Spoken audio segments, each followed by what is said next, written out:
Assalamualaikum warahmatullahi wabarakatuh. Perkenalkan, nama saya Restu Kurniawan Sumarna. NPM saya 514222416.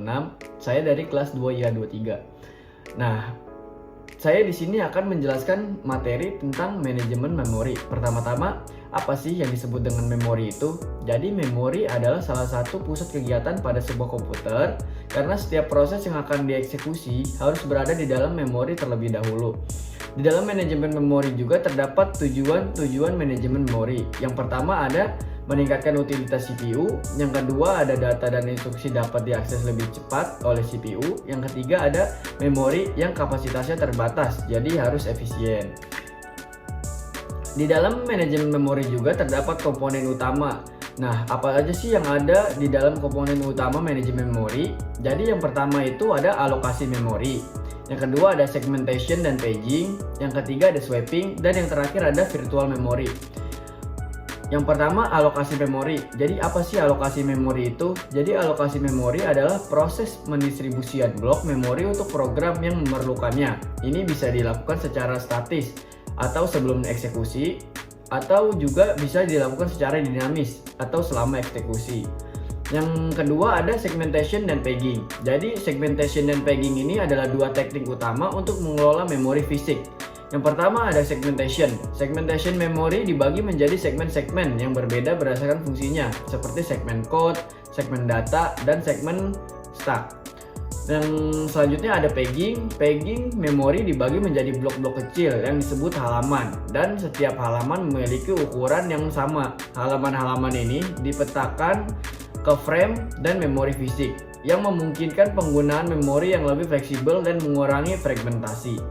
Yang ketiga ada swapping. Nah, jadi swapping ini adalah teknik di mana proses yang tidak aktif atau kurang aktif dipindahkan dari memori utama ke penyimpanan sekunder atau yang biasa disebut dengan swap space untuk memberikan ruang bagi proses lain.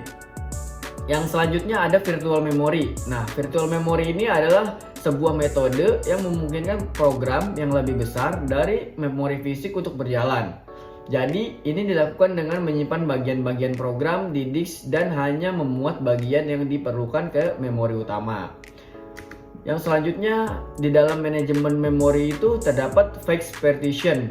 Fixed partition itu juga dikenal sebagai partisi statis. Nah, jadi partisi statis adalah teknik alokasi memori yang digunakan dalam sistem operasi untuk membagi memori fisik menjadi partisi atau wilayah berukuran tetap yang masing-masing ditugaskan ke proses atau pengguna tertentu.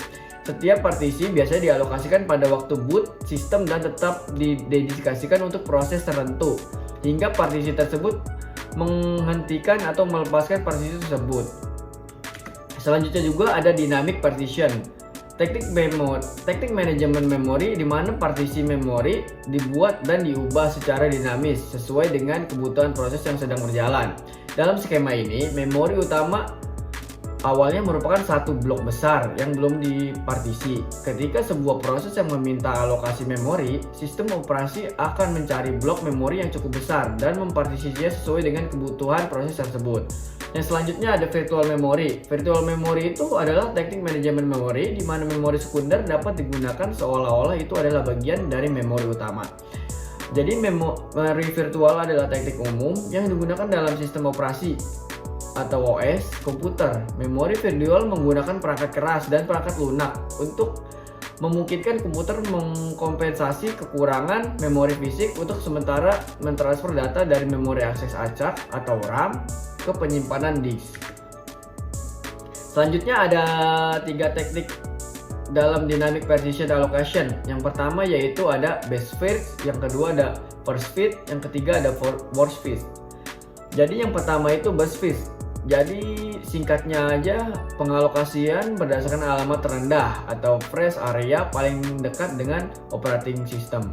Yang kedua ada first fit, jadi berdasarkan sisa memori yang terkecil atau biasa disebut dengan free area terkecil.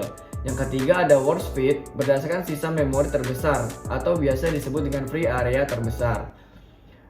Mungkin itu saja materi yang bisa saya sampaikan, kurang lebihnya mohon maaf. Wabillahi taufiq walhidayah. Wassalamualaikum warahmatullahi wabarakatuh.